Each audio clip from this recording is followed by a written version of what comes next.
Greetings everyone, welcome back. As we have completed our chapter Sexual Reproduction in Flowering Plants, now we will come to the NCERT question answer of this chapter, which is given in the back side or at last this chapter. NCERT exercise question answer. So question number 1. Name the parts of an angiosperm flower in which development of male and female gametophyte takes place. वो उस part का नाम बताना है flower के जहां पर mail और फीमेल गैमेटोफाइट डेवलप होते हैं. So male gametophyte is the pollen grain and female gametophyte is the embryo sac. Pollen grain बनता है बेटा एंथर में और एम्ब्रियो सैक बनता है ओव्यूल में. ठीक है. So the male gametophyte or the pollen grain develops inside the pollen chamber of the anther, whereas the female gametophyte, also known as embryo sac, develops inside the nucellus of the ovule from the functional megaspore. Very easy. If you understand the chapter very well, if you are clear with your concept, then these questions are very easy. Okay, question number 2. Differentiate between microsporogenesis and megasporogenesis. Microsporogenesis is the process of formation of microspore and megasporogenesis is the process of formation of megaspore. इन दोनों के बीच में difference बताना है कि किस type की cell division होती है इनमें. बेटा जब माइक्रोस्पोर बने चाहे मेगास्पोर बने तो गैमेट बनाएंगे ना, ये तो ऑब्वियसली मियोसिस होगी. Occurs during these events. Name the structure formed at the end of these two events. Microsporogenesis का प्रोडक्ट क्या बनेगा? माइक्रोस्पोर. और मेगास्पोरोजेनेसिस का क्या बनेगा? मेगास्पोर. ठीक है. हमने आंसर तो डिस्कस कर लिया. Now come to this microsporogenesis. It is the process. 1 second please. Yes, it is the process of the formation of microspore. Formation of microspore tetrad. Sorry for this. Yes. Okay. It is the process of the formation of the microspore tetrad from the microspore mother cell through the meiosis. ठीक है. Microsporogenesis में microspore tetrad बनते हैं from the microspore mother cell. Megasporogenesis के अंदर 4 megaspore बनते हैं from the megaspore mother cell. और वो कहां होता है बेटा? न्यूसेलस के अंदर. ठीक है, क्योंकि न्यूसेलस के अंदर एम्ब्रियो सैक बनता है. ठीक है. Now it occurs inside the pollen sac of the anther. कहां होता है बेटा ये? It occurs inside the pollen sac of anther. इससे पहले वाले क्वेश्चन में भी यही था. जो माइक्रोस्पोर बनेगा पोलन सैक के अंदर बनेगा जो एंथर के अंदर है. It occurs inside the ovule. ये ओव्यूल के अंदर बनेगा. ठीक है. Both the events microsporogenesis and megasporogenesis दोनों के अंदर कौन सी डिवीजन होगी? मियोटिक, जो कि एक रिडक्शनल डिवीजन होती है जो नंबर ऑफ क्रोमोसोम को रिड्यूस कर देती है, हाफ कर देती है. ठीक है. और कैसे गैमेट बनाती है? Haploid gamete from microspore and megaspore mother cell. अब माइक्रोस्पोर मेगास्पोर मदर सेल दोनों ही डिप्लॉइड होती है बेटा. दोनों ही क्या होती हैं? डिप्लॉइड. और दोनों ही मियोसिस करके बना देती हैं haploid gametes, megaspore and microspore. Microsporogenesis क्या बनाता है? हैप्लॉइड माइक्रोस्पोर बनाता है. किससे? डिप्लॉइड माइक्रोस्पोर मदर सेल से.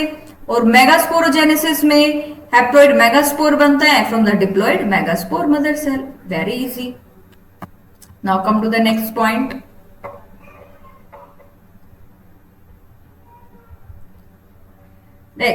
Question number 3. Arrange the following terms in the correct development sequence. Pollen grain, sporogenous tissue, microspore tetrad, pollen mother cell and male gamete.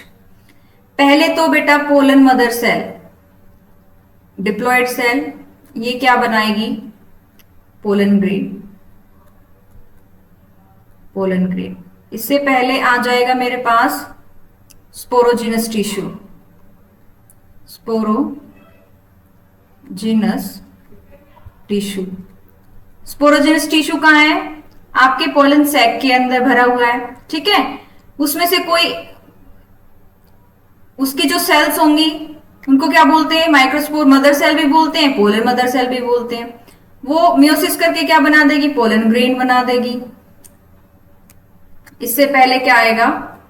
देखो first number पे तो है आपका sporogenous tissue, उसके बाद आपकी pollen mother cell. Pollen mother cell बनाएगी microspore tetrad. Microspore tetrad बनने के बाद बनेगा पोलन ग्रेन, और पोलन ग्रेन के बाद क्या बनेगा? Male gamete.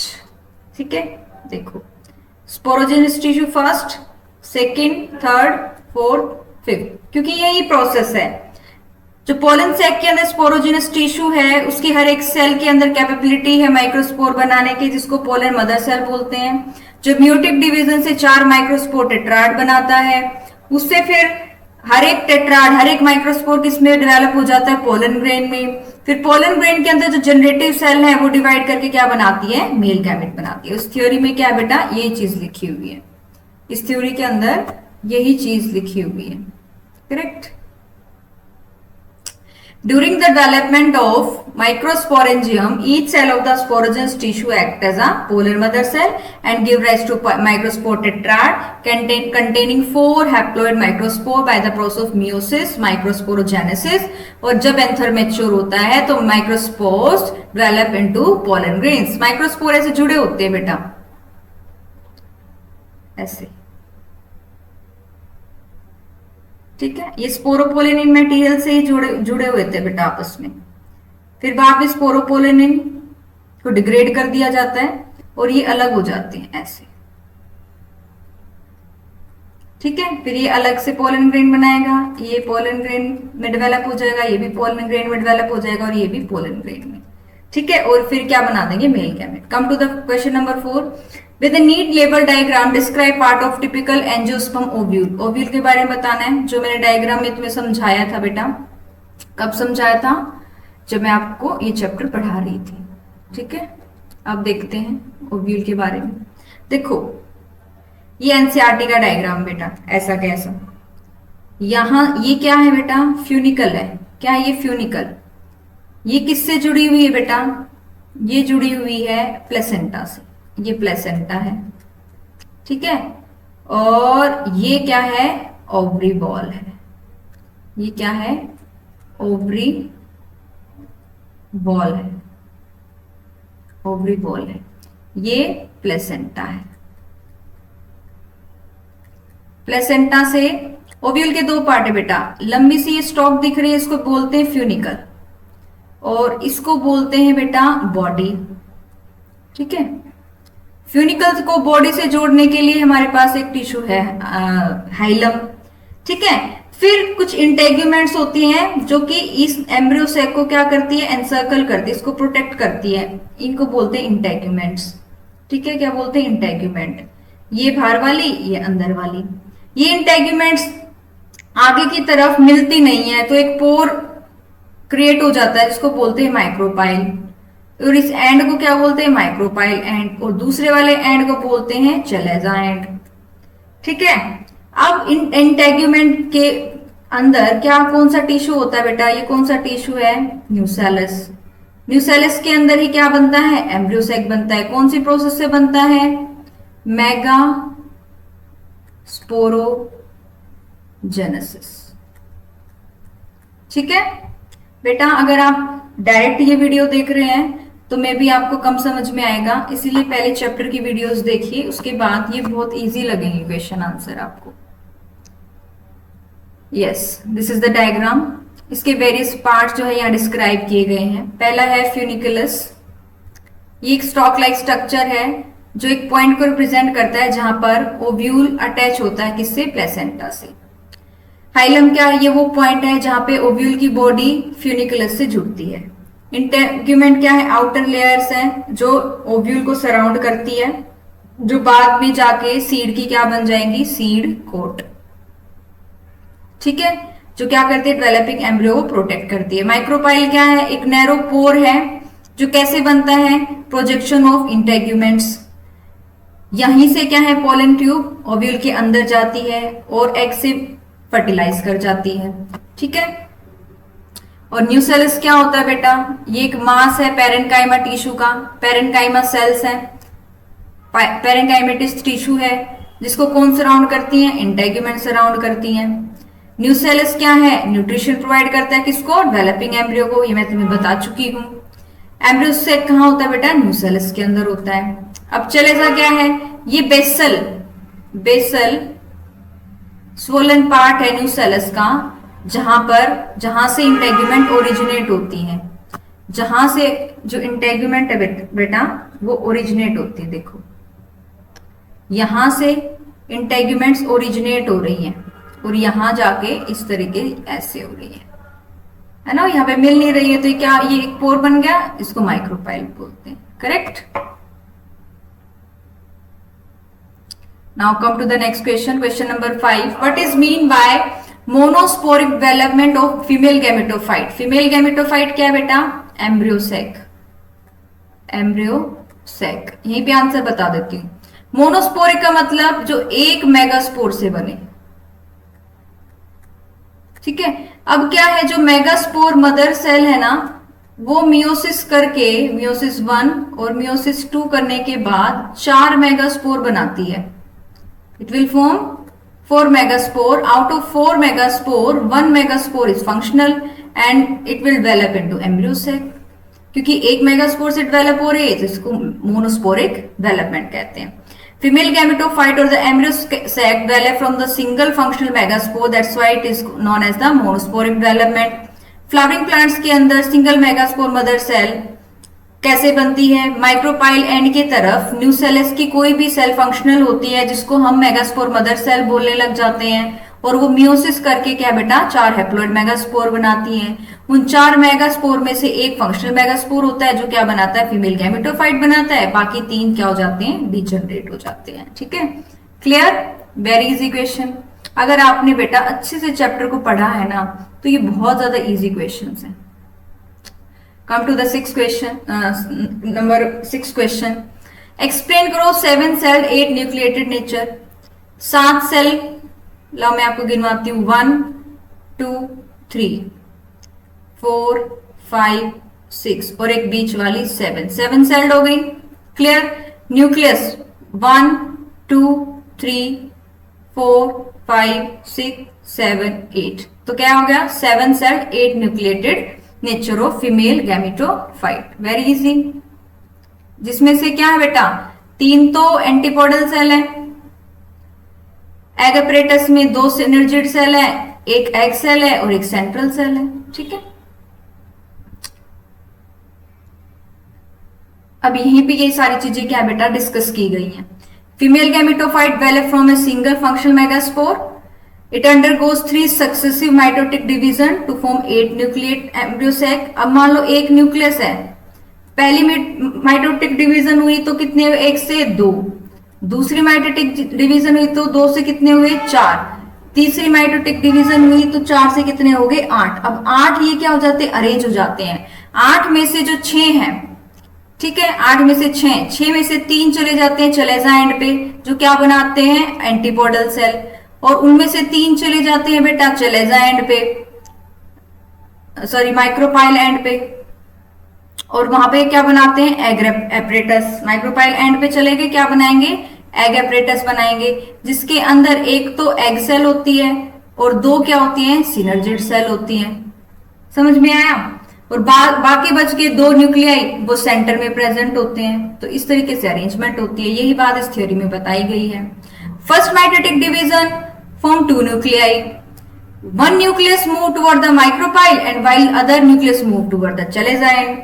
Then these nuclei divide at their respective end and redivide to form the 8 nucleate stage. As a result, 4 nuclei each at the both end at the micropyle and at chalaza end in the embryo. Micropyle end पे 4 nuclei में से 3 differentiate हो जाएंगे। ठीक है, 2 synergid cell बन जाएगी, एक एग सेल बन जाएगी, जिसको हम एग एपरेटस बोलते हैं। सिमिलरली चलेजा एंड पे होगा, उसमें से 3 जो है वो 4 न्यूक्लियाई में से 3 सेल तो एंटीपोडल सेल बन जाएगी और दूसरा न्यूक्लियाई जो है वो सेंटर में आ जाएगा। तो remaining 2 cells moves toward the centre and are known as the polar nuclei. ठीक है, which are situated in a large central cell. Mature, जब वो मैच्योर हो जाएगा तो ये कैसा स्ट्रक्चर बनेगा, 7 सेल स्ट्रक्चर 8 न्यूक्लिएटेड, जो अभी मैंने इससे लास्ट वाले क्वेश्चन में आपको बताया था। ठीक है, come to the next question number 7। What are chasmogamous flower? Chasmogamous flower वो होते हैं जो एज यूजुअल देखे जाते हैं, जिसमें कि क्या होते हैं, दूसरी स्पीसीज की तरह होते हैं, जो खुले होते हैं, ओपन होते हैं, जो फ्लावर, ओपन फ्लावर। अब ओपन फ्लावर है, can cross pollination occur in cleistogamous flower. Cleistogamous flower क्या होते हैं, जो कि क्लोज होते हैं। ठीक है, जो क्लोज होते हैं, क्या उनमें क्रॉस पोलिनेशन हो सकती है? नहीं हो सकती बेटा, क्योंकि इसमें जो एंथर है और स्टिग्मा है वो क्लोज प्रोक्सिमिटी में आ गए, क्योंकि फ्लावर तो बंद है तो बाहर से तो पोलन ग्रेन आ नहीं सकता। ठीक है, तो हमारे पास 2 टाइप के फ्लावर होते हैं, किसके अंदर, ऑक्जेलिस और वायोलिया के अंदर, चेस्मोगेमस और क्लिस्टोगेमस। चेस्मोगेमस दूसरी स्पीसीज की तरह होते हैं जिसमें कि एंथर और स्टिग्मा दोनों एक्सपोज्ड होते हैं, यानी कि फ्लावर खिला हुआ होता है, जिसके अंदर क्लोज पोलिनेशन जो है क्लिस्टोगेमस के अंदर नहीं होती, क्योंकि क्लिस्टोगेमस फ्लावर ओपन ही नहीं होते। एंथर और स्टिग्मा एक दूसरे के बहुत क्लोज होते हैं, इसीलिए उसमें सिर्फ सेल्फ पोलिनेशन पाई जाती है। Clear? Now come to the question number 8।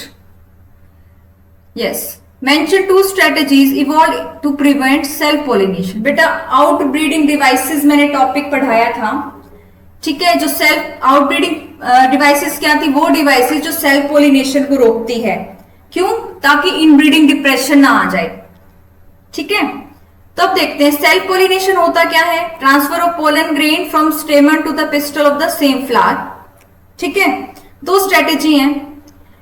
In certain plants, stigma of the flower has the capability to prevent the germination of pollen grain and hence the prevent the growth of the pollen tube। ये एक genetic mechanism है जिसको बोलते हैं self incompatibility. जब मैंने आपको ये टॉपिक पढ़ा था तो बहुत अच्छे से आपको पढ़ाया हुआ है कि क्या होती है सेल्फ इनकम्पैटिबिलिटी। मतलब स्टिग्मा के पास इतनी कैपेबिलिटी है कि वो ये देख सकती है कि जो पोलन ग्रेन लैंड हुआ है वो कंपैटिबल है या नहीं है, उसकी स्पीसीज का है या नहीं है। अगर कंपैटिबल नहीं है तो पोलन जर्मिनेट नहीं करेगा, मींस जर्म पोर में से पोलन ट्यूब बाहर नहीं आएगी। ठीक है, तो ये क्या होता है, जब खुद के पोलन ग्रेन के लिए होती है ना बेटा ये, तो बोलते हैं सेल्फ इनकम्पैटिबिलिटी। कहने का मतलब है जो स्टिग्मा है अपने ही फ्लावर के एंथर का पोलन ग्रेन नहीं लेगी, या सेम प्लांट के दूसरे फ्लावर का पोलन ग्रेन भी नहीं लेगी। ये एक जेनेटिक मैकेनिज्म होता है जिसको बोलते हैं सेल्फ इनकम्पैटिबिलिटी। ठीक है, ये इनकम्पैटिबिलिटी सेम स्पीसीज के बीच में हो सकती है या फिर इंडिविजुअल ऑफ डिफरेंट स्पीसीज के बीच में भी हो सकता है। ठीक है, तो इनकम्पैटिबिलिटी ब्रीडिंग नहीं होने देगी। ब्रीडिंग होगी कैसे, जब पोलन ट्यूब ही बाहर नहीं निकलेगी, पोलन जर्मिनेट ही नहीं करेगा, तो ब्रीडिंग कैसे हो सकती है। सेकेंड मेथड क्या है, in some plants gynoecium mature before the androecium or vice versa. Vice versa का मतलब क्या है कि गाइनोशियम यानी कि जो पिस्टिल है वो मैच्योर पहले हो जाता है और पोलन ग्रेन बाद में मैच्योर होता है, तो उसका क्या फायदा, उस कंडीशन को बोलते हैं protogyny. Gyny word we will use for the female. Proto मतलब पहले, फीमेल रिप्रोडक्टिव ऑर्गन पहले मैच्योर हो गया लेकिन मेल रिप्रोडक्टिव ऑर्गन बाद में मैच्योर हुआ, उस कंडीशन को बोलते हैं प्रोटोगाइनी। भाई फीमेल तो की रिसेप्टिविटी तो बढ़ गई लेकिन पोलन ग्रेन तो नहीं है, तो सेल्फ पोलिनेशन नहीं होगी। ऐसे ही प्रोटोएंड्री कि भाई पोलन ग्रेन मैच्योर हो चुका है लेकिन स्टिग्मा की रिसेप्टिविटी नहीं है, तो भी क्या है, सेल्फ पोलिनेशन नहीं हो सकती। Clear? Come to the next question, question number 9। What is self incompatibility? अभी बता के आई हूं प्रीवियस क्वेश्चन में। What is self incompatibility? जब खुद के सेल्फ मतलब खुद के ही पोलन ग्रेन को स्टिग्मा एक्सेप्ट नहीं करता, उसको अपना कंपैटिबल नहीं मानता, उसको बोलते हैं self incompatibility. Why does self pollination not lead to self seed formation in self incompatible species? वो प्लांट स्पीसीज जो सेल्फ इनकम्पैटिबल है, यानी कि अपने ही प्लांट के पोलन ग्रेन को जर्मिनेट नहीं करवा रही है, ठीक है, तो ऑब्वियसली इसमें सेल्फ पोलिनेशन तो होगी नहीं, सेल्फ पोलिनेशन नहीं होगी तो सीड का फॉर्मेशन भी नहीं होगा, ये आपको बता रखा है। सेल्फ इनकम्पेटिबिलिटी एक जेनेटिक मैकेनिज्म है एंजियोस्पर्म के अंदर जो सेल्फ पोलिनेशन को रोकता है। ये जेनेटिक इनकम्पेटिबिलिटी है, जीन के बेसिस पे होती है, ये किसके अंदर, between individual of same species और between individual of different species. वो प्लांट जिसके अंदर ये फिनोमिना है उसके अंदर एबिलिटी होती है कि वो पोलन ग्रेन को जर्मिनेट नहीं कराएगा, ना ही पोलन ट्यूब की ग्रोथ होगी, ठीक है, इससे गैमेट का फ्यूजन भी नहीं होगा, गैमेट का फ्यूजन नहीं होता फर्टिलाइजेशन नहीं होगी, फर्टिलाइजेशन नहीं होगी तो एम्ब्रियो डेवलप नहीं होगा, और एम्ब्रियो डेवलप नहीं होगा तो कोई भी सीड फॉर्मेशन नहीं होगा। Clear? Come to the question number 7, what is bagging technique, how is it useful in plant breeding programme. मैंने एक प्रोसेस बताई थी बेटा आपको, आर्टिफिशियल हाइब्रिडाइजेशन, आर्टिफिशियल हाइब्रिडाइजेशन, ये है ना, पता है प्लांट ब्रीडर क्यों करते हैं, एक प्लांट के अंदर कई सारे डिजायरेबल कैरेक्टर चाहते हैं।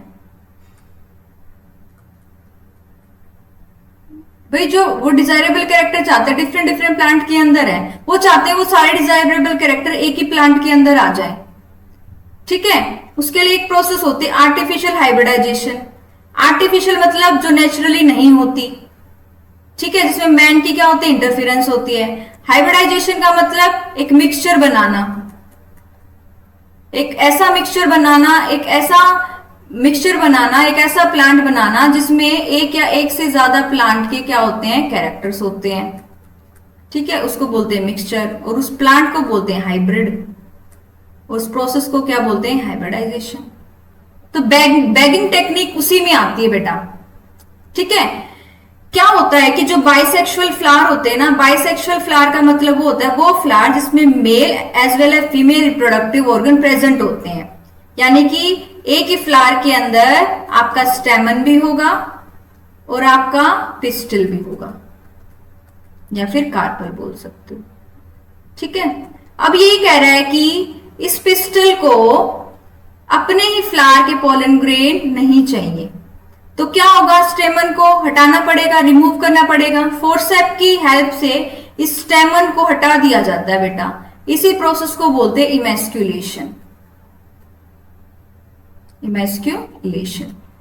और फिर इस पिस्टल को एक बैग से कवर कर दिया जाता है ताकि कोई अनवांटेड पोलन ग्रेन इसके स्टिग्मा पर ना आए, क्योंकि हम चाहते हैं सिर्फ हमारा जो डिजायरेबल पोलन ग्रेन ही जर्मिनेट करे, कोई भी अनवांटेड नहीं आना चाहिए, तो इसको बैग से कवर कर देते हैं। उसी प्रोसेस को क्या बोलते हैं बेटा, बैगिंग। क्लियर है? तो देखो, बाइसेक्सुअल फ्लावर के अंदर एंथर को रिमूव कर दिया जाता है without affecting female reproductive part. कौन सी प्रोसेस है, इमैस्कुलेशन की प्रोसेस से। फिर जो इमैस्कुलेटेड फ्लावर है उसको बैग में रैप कर लिया जाता है ताकि अनवांटेड पोलन ग्रेन से पॉलिनेशन ना हो। इस प्रोसेस को क्या कहते हैं बेटा, बैगिंग। ये एक इंपॉर्टेंट टेक्निक है प्लांट ब्रीडिंग प्रोग्राम के लिए, जिसमें सिर्फ डिजायरेबल पोलन ग्रेन को ही फर्टिलाइज करवाया जाता है या फिर स्टिग्मा पर लैंड करवाया जाता है ताकि एक डिजायर्ड प्लांट वेराइटी हमें मिल सके। क्लियर है? Very simple. ये सब मैंने बेटा आपको चैप्टर पढ़ाते टाइम बहुत अच्छे से एक्सप्लेन कर रखा है। Question number 11, triple fusion. What is triple fusion? जब एग मेल गैमेट से फर्टिलाइज करता है तो उसको बोलते हैं फर्टिलाइजेशन, ठीक है। और जो दो पोलर न्यूक्लियाई थे वो एक मेल न्यूक्लियाई से जब फ्यूज करता है तो उसको बोलते हैं बेटा ट्रिपल फ्यूजन। ट्रिपल फ्यूजन, दो और एक तीन, तीन का क्या हो गया, फ्यूजन हो गया। इसकी प्लॉइडी क्या होती है, 3n, क्योंकि दो पोलर न्यूक्लियाई की प्लॉइडी n और मेल की कितनी n, तो कितनी हो गई, 3n हो गई। तो इसी को क्या बोलते हैं, ट्रिपल फ्यूजन। क्योंकि दो बार फ्यूजन हुई है तो दोनों को मिला के हम क्या बोलते हैं, double fertilization. Double fertilization. Clear? तो triple fusion is the fusion of male gamete with the two polar nuclei inside the embryo sac of the angiosperm. ठीक है। अब देखो, this process of fusion takes place inside the embryo, embryo sac के अंदर ही होगा क्योंकि embryo sac के ही अंदर एग है, वहीं पे मेल गैमेट जाएंगे. When pollen grain fall on stigma, they germinate and give rise to pollen tube, passes through the style and enter into the ovule through the micropyle. Pollen tube enter one of the synergids and release two male gametes there. Out of two male gametes, one gamete fuse with the nucleus of the egg and form the zygote and process called the syngamy. Other male gamete fuses with the two polar nuclei present in the central cell to form the triploid primary endosperm nucleus. This process involves the fusion of three haploid nuclei. That's why it is called the triple fusion. And triple fusion result in the formation of endosperm, which give the nutrition to the developing embryo. One male gamete nucleus and two polar nuclei are involved in this process. That's why it is called the triple fusion. Clear? Come to the question number 12. Why do you think the zygote is dormant for some time in a fertilized ovule? जब ovule के अंदर fertilise हो जाता है, यानी कि egg का fusion हो जाता है मेल न्यूक्लियाई से, ठीक है, और क्या बन जाता है, इससे जाइगोट बन जाता है. तो जाइगोट आगे माइटोसिस नहीं करता कुछ टाइम के लिए. क्यों? क्योंकि जाइगोट बनने से पहले जो दो पोलर न्यूक्लियाई से एक मेल गैमेट जो है फ्यूज किया था, उससे बना था प्राइमरी एंडोस्पर्म सेल. ठीक है, प्राइमरी एंडोस्पर्म सेल, जिसके अंदर क्या था, प्राइमरी एंडोस्पर्म न्यूक्लियस. अब ये सेल पहले डिवाइड करके, ठीक है, क्या बना देती है, कुछ बना देती है एंडोस्पर्म. तब तक जाइगोट इस स्टेज पे अरेस्ट रहता है. क्यों? क्योंकि इस जाइगोट को आगे डिवाइड करने के लिए एनर्जी चाहिए, और एनर्जी फूड से आएगी, और वो फूड क्या कौन होगा, एंडोस्पर्म होगा.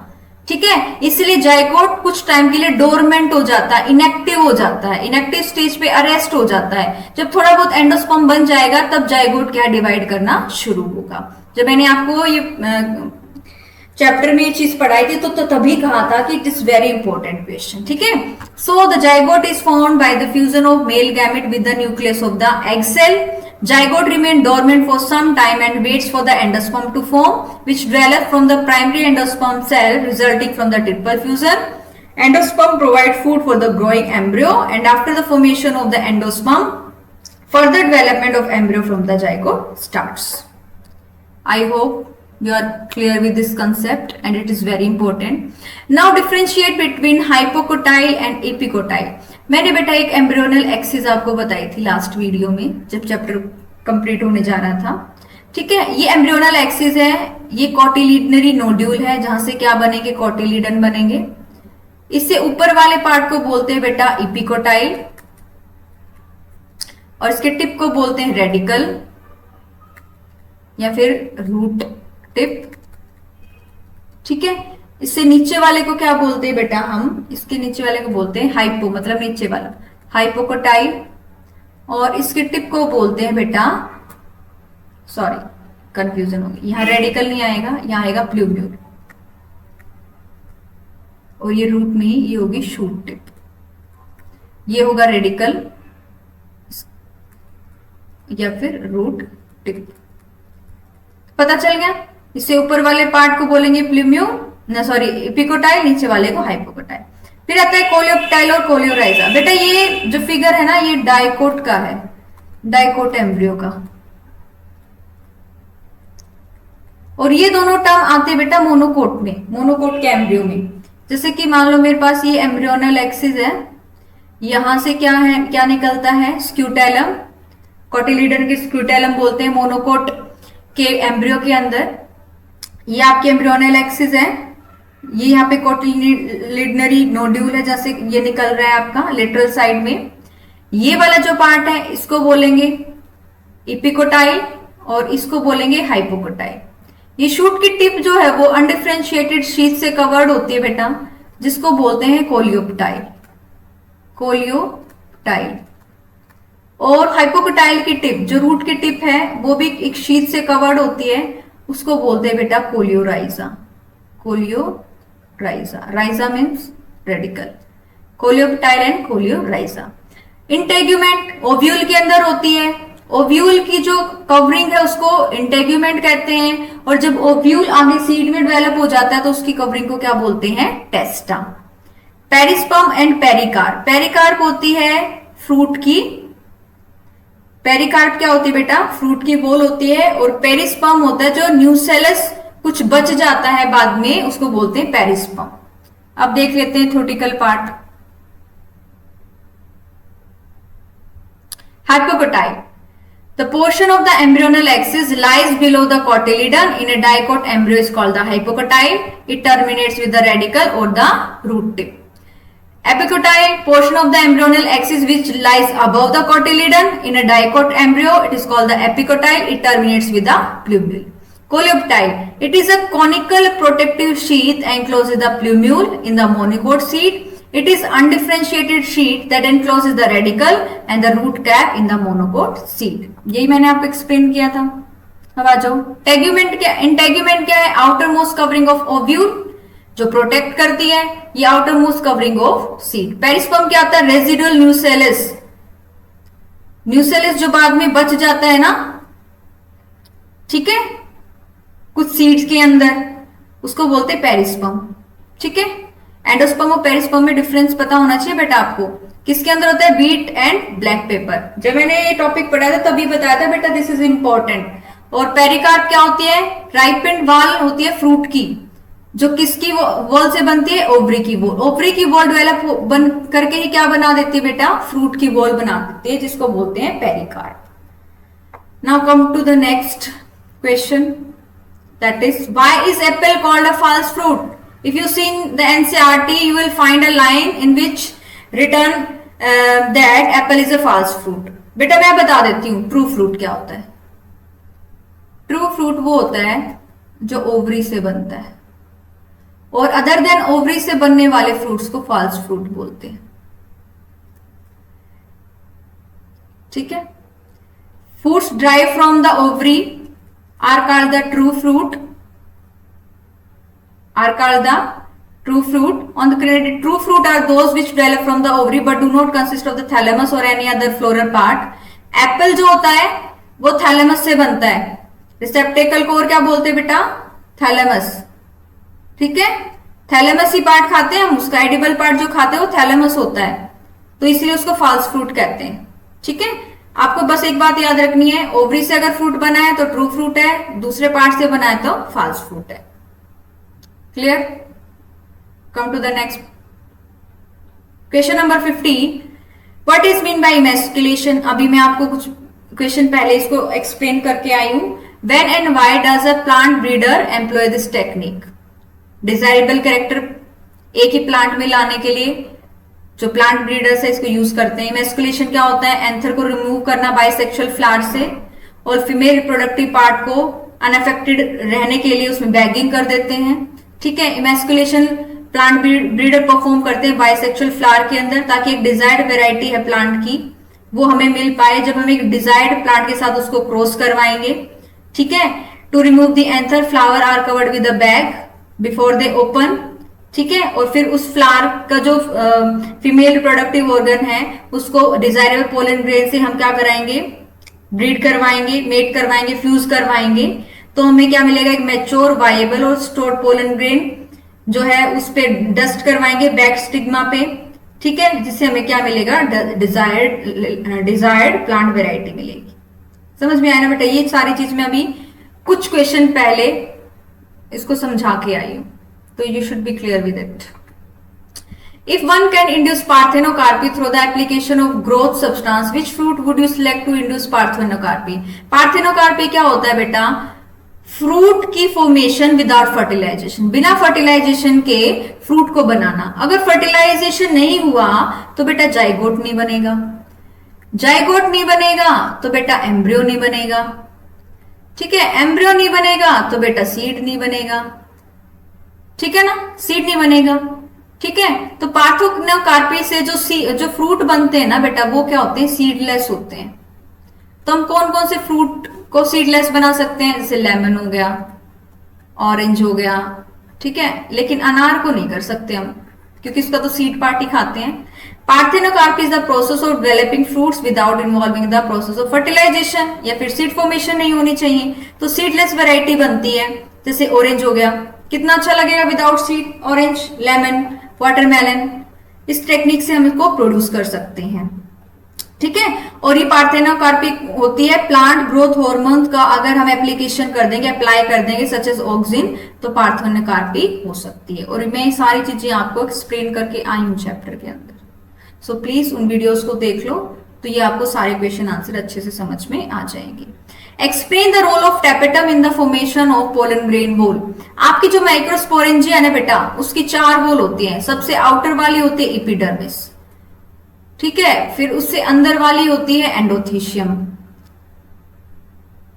May be middle layer I think, उसके अंदर वाली एंडोथीशियम, एक बार ये क्लियर कर लेना बेटा, एंडोथीशियम। फिर सबसे अंदर वाली होती है टैपेटम, सबसे अंदर वाली होती है टैपेटम। ये टैपेटम क्या करती है बेटा, जो पोलन ग्रेन बनेंगे ना उसको नरिशमेंट प्रोवाइड करती है। ठीक है, तो tapetum is the innermost layer of the microsporangium, it provide nourishment to the developing pollen grains. During microsporogenesis, cells of tapetum produce various enzyme, hormone, amino acid, nutrition elements, material किसके लिए, pollen grain के development के लिए। और ये जो tapetum है ये पोलन ग्रेन की एक्साइन लेयर भी बनाती है, जो किस मटेरियल से बनी हुई होती है, स्पोरोपोलेनिन। क्लियर?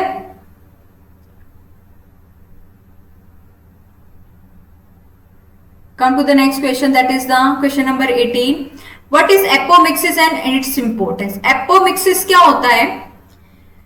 सीड की formation without fertilisation, without fertilisation. Parthenocarpy था फ्रूट की फॉर्मेशन विदाउट फर्टिलाइजेशन, एपोमिक्सिस है सीड की फॉर्मेशन विदाउट फर्टिलाइजेशन। फर्टिलाइजेशन नहीं होगी यानी कि ना मेल गैमेट बनेगा ना फीमेल बनेगा, तो ये एक टाइप की क्या होगी बेटा, एसेक्सुअल रिप्रोडक्शन हो गई, क्योंकि फ्लावर के अंदर हो रही है तो ये मिमिक्री कर रही है सेक्सुअल रिप्रोडक्शन की। ठीक है, इससे जो हमें प्लांट्स मिलेगी, प्रोजेनी मिलेगी, वो क्या होगी, क्लोन होगी। पेरेंट का जेनेटिक मटेरियल जो होगा वही प्रोजेनी का होगी। क्लोन क्या होते हैं, जो मोर्फोलॉजिकली और जेनेटिकली क्या होते हैं, सिमिलर होते हैं। ठीक है, इसकी इंपॉर्टेंस क्या है, इसको एग्रीकल्चर में यूज किया जा सकता है। कैसे, हाइब्रिड बनाने में। जैसे मैंने हाइब्रिड बना लिया बेटा, बिना एपोमिक्सिस की प्रोसेस को यूज किए मैंने हाइब्रिड बना लिया। अब हाइब्रिड को जब हम ग्रो करेंगे, हाइब्रिड सीड है मेरे पास, उसको जब मैंने ग्रो किया तो बेटा मियोसिस में मेल गैमेट फीमेल गैमेट बनेंगे, तो डिजायरेबल कैरेक्टर वाला जीन क्या हो सकता है, उसका कैरेक्टर क्या हो सकता है, सप्रेस भी हो सकता है, रेसेसिव कंडीशन में आ जाएगा तो अपने आप को एक्सप्रेस नहीं करेगा, तो प्रोजेनी के अंदर हमें वो डिजायरेबल कैरेक्टर नहीं मिलेंगे जो हाइब्रिड के अंदर थे। लेकिन अगर आप एपोमिक्सिस को यूज करके हाइब्रिड बनाते हो ना, तो क्या है, आपको ये चीज फेस नहीं करनी पड़ेगी, क्योंकि एपोमिक्सिस से जो हाइब्रिड सीड बना है वो एसेक्सुअल मेथड से बना है, और एसेक्सुअल मेथड में कभी भी मियोसिस नहीं होती। मियोसिस नहीं होगी तो कैरेक्टर का सेग्रीगेशन नहीं होगा। ठीक है, तो apomixis is the mechanism of seed production without involving the process of meiosis and syngamy fertilization. It plays an important role in hybrid seed production. Method of producing hybrid seeds by cultivation is very expensive for the farmers. So also by sowing hybrid seed, it is difficult to maintain hybrid character as character segregate during the meiosis. Meiosis के time पे segregate हो जाएंगे। ठीक है, तो apomixis इस loss of specific character को क्या करती है, प्रिवेंट कर देती है, और ये क्या है, कॉस्ट इफेक्टिव मेथड भी है। Are you clear with this? Now NCERT question answers are done. I hope you enjoy this session. Those students who have attended my previous sessions in which I have completed the chapter sexual reproduction in flowering plants, they understand the topic very well. I hope after understanding that chapter, these questions are very simple for those students. Okay, बेटा NCERT को line to line पढ़िए, it is very important for the NEET aspirants also. और अगर आपको कुछ भी doubt हो तो प्लीज कमेंट बॉक्स में मुझे डाउट लिखिए, I will solve it. Till then keep studying, keep growing.